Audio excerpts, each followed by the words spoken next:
Israel में अमेरिकी राष्ट्रपति डोनाल्ड ट्रंप को लेकर खुलकर नाराजगी सामने आ रही है। शनिवार देर रात तेल अवीव की सड़कों पर हजारों लोग उतरे और बड़ी रैली निकाली।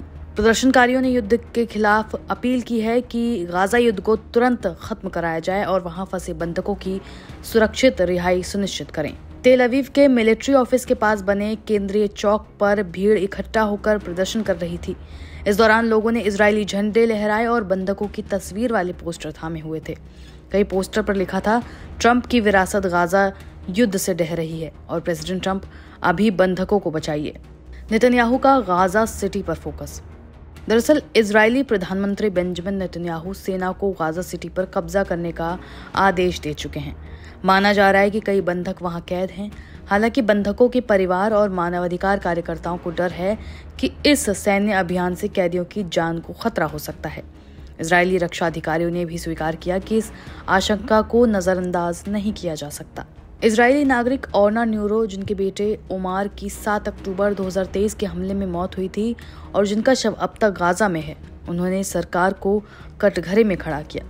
न्यूरा ने कहा कि हम उम्मीद करते हैं कि अमेरिका दोनों पक्षों पर दबाव बनाए और ऐसा समझौता कराए जिससे हमारे प्रियजन सुरक्षित घर लौट सके। उन्होंने कहा कि उनका बेटा अमेरिकी नागरिक भी था, जिससे मामला और संवेदनशील हो गया है। बता दें कि तेल अवीव में हर सप्ताह युद्ध और बंधकों की रिहाई को लेकर प्रदर्शन तेज हो रहे हैं। आयोजकों का कहना है कि इस बार दसियों हजार लोग सड़कों पर उतरे। चुनाव प्रचार के दौरान ट्रंप ने गाजा संघर्ष को जल्द खत्म कराने का वादा किया था, लेकिन अपने कार्यकाल के 8 महीने बीत जाने के बावजूद भी वो कोई ठोस समाधान नहीं निकाल पाए। शुक्रवार को उन्होंने बयान दिया था कि अमेरिका हमास से बहुत गहरे स्तर पर बातचीत कर रहा है। गौरतलब है कि इजरायली सेना ने हाल ही के दिनों में गाजा सिटी के कई हिस्सों पर बड़े पैमाने पर हमले किए। वैश्विक एजेंसियों ने चेतावनी दी है कि वहां लाखों फिलिस्तीनी गंभीर भुखमरी का सामना कर रहे हैं। हालांकि इजरायल ने अकाल की आशंका से इनकार किया है। शनिवार को सेना ने गाजा सिटी के निवासियों को दक्षिण की ओर पलायन करने की चेतावनी दी है। ईरान और इसराइल के बीच जून 2025 की 12 डेज वॉर के बाद हालात बदल रहे हैं। ईरान अपनी सैन्य ताकत को मजबूत कर रहा है और अंतर्राष्ट्रीय मंचों पर भी सक्रियता दिखा रहा है। इसके अलावा पड़ोसियों से ईरान के रिश्ते मजबूत हो रहे हैं। इसी कड़ी में ईरान की न्यायिक प्रमुख गुलाम हुसैन मोहसिनेजई ने शनिवार को तेहरान में इराक के नेशनल विजडम मूवमेंट के नेता सैयद अम्मार अल हाकिम के साथ एक महत्वपूर्ण मुलाकात की। इस मुलाकात के दौरान एजेई ने जोर देकर कहा कि इस्लामिक रिपब्लिक ऑफ ईरान कभी भी धौंस पट्टी या बाहरी दबाव के आगे नहीं झुकेगा और हमेशा आपसी सहमति पर आधारित बातचीत में विश्वास रखेगा।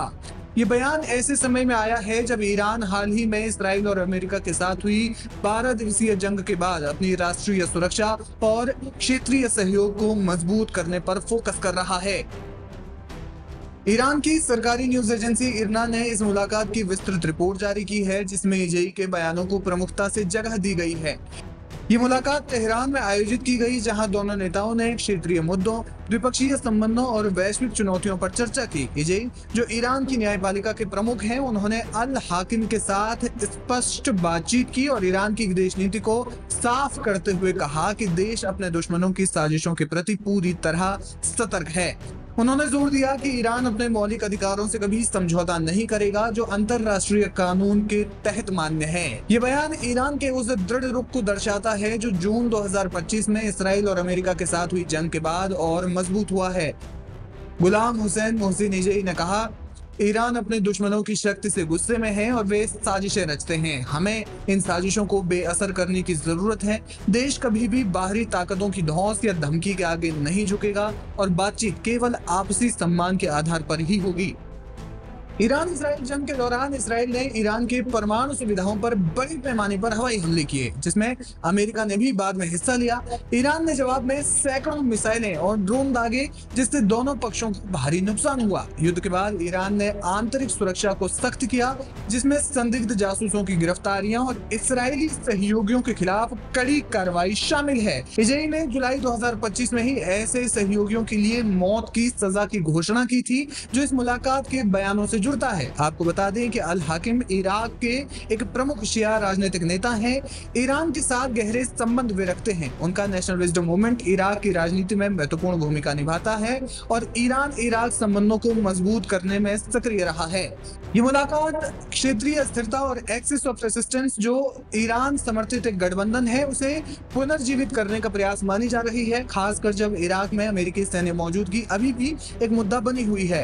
दोनों नेताओं की लंबी बातचीत हुई और इस मामले में उन्होंने आपसी बयान भी जारी किए। ये बयान अमेरिका और इसराइल के संदर्भ में देखे जा रहे हैं जिन्होंने युद्ध के दौरान ईरान पर दबाव बनाया था। इजराइल ने हाल ही में अमेरिका के साथ सीधी बातचीत की वकालत करने वाले ईरानी सुधारवादियों को भी चेतावनी दी है, जिनमें उन्हें कानूनी कार्रवाई की धमकी दी गई है। विशेषज्ञों का मानना है कि ये बयान ईरान की आंतरिक एकता को मजबूत करने का एक हिस्सा है। ईरान फिलहाल अपने परमाणु कार्यक्रम को तेज करने की कोशिश कर रहा है, लेकिन इसमें कितनी गति आई है ये अभी तक इसकी कोई जानकारी नहीं है। बहरहाल दोनों नेताओं की बातचीत में कुछ बड़े बयान सामने आए हैं। देखना ये होगा कि ईरान अब किस तरीके से इसराइल पर एक्शन लेता है, चाहे वो कूटनीतिक एक्शन हो चाहे वो रणनीतिक एक्शन हो।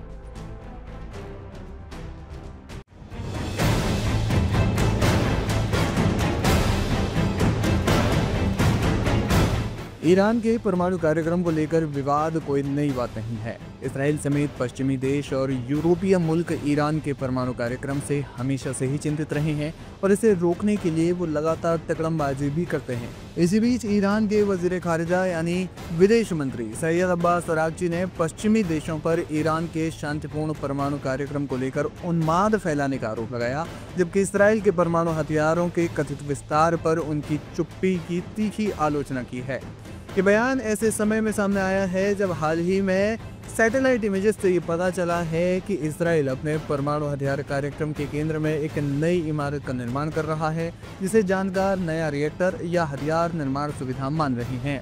शुक्रवार को सोशल मीडिया प्लेटफॉर्म एक्स पर एक पोस्ट में अरागची ने कहा, पश्चिमी देशों को इस बात से परेशानी नहीं है कि कोई देश शांतिपूर्ण परमाणु तकनीकी विकसित कर रहा है, बल्कि उनकी चिंता ये है कि तकनीकी और वैज्ञानिक रूप से कौन सा देश आगे बढ़ रहा है।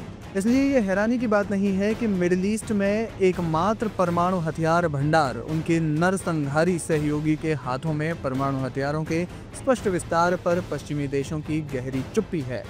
अरागची ने आगे कहा कि पश्चिमी देशों की ये चुप्पी परमाणु अप्रसार यानी न्यूक्लियर नॉन प्रोलिफरेशन के बारे में उनकी विश्वसनीयता को कमजोर करती है। उन्होंने E3 या ब्रिटेन, फ्रांस, जर्मनी और अमेरिका पर दोहरा रवैया अपनाने का आरोप लगाया, जिसमें वे ईरान के परमाणु कार्यक्रम को लेकर सवाल उठाते हैं लेकिन इसराइल की गतिविधियों को नज़रअंदाज करते हैं। अरागची की टिप्पणी हाल ही में सामने आए उपग्रह चित्रों यानी सैटेलाइट इमेजेस के विश्लेषण के बाद आई है, जिसमें इसराइल के कथित परमाणु हथियार कार्यक्रम के केंद्र डिमोना में स्थित Shimon Peres Negev nuclear research centre में एक नई इमारत के निर्माण की बात सामने आई है।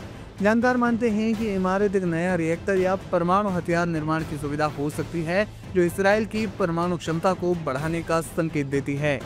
इसराइल ने कभी भी आधिकारिक रूप से ये स्वीकार नहीं किया कि उसके पास परमाणु हथियार है और न ही उसने संयुक्त राष्ट्र की परमाणु प्रसार संधि यानी NPT पर हस्ताक्षर किए हैं। फिर भी विशेषज्ञों और खुफिया एजेंसियों का अनुमान है कि इसराइल के पास 80 से ज़्यादा परमाणु हथियार हो सकते हैं, जिससे वो मिडिल ईस्ट का एकमात्र परमाणु हथियार संपन्न देश माना जाता है। दूसरी ओर ईरान का परमाणु कार्यक्रम लंबे समय से अंतर्राष्ट्रीय विवाद का विषय रहा है। अंतर्राष्ट्रीय परमाणु ऊर्जा एजेंसी यानी IAEA की हालिया रिपोर्ट के मुताबिक ईरान 60% तक यूरेनियम शुद्ध कर चुका है, जो हथियार ग्रेड यूरेनियम यानी 90% के करीब है। हालांकि ईरान ने बार बार दावा किया है कि उसका परमाणु कार्यक्रम केवल शांतिपूर्ण उद्देश्यों जैसे बिजली उत्पादन या चिकित्सा अनुसंधान के लिए है। फिलहाल ईरानी विदेश मंत्री सैयद अब्बास अरागची के बयान पर आपका क्या है कहना, हमें कमेंट सेक्शन में जाकर ज़रूर बताएं।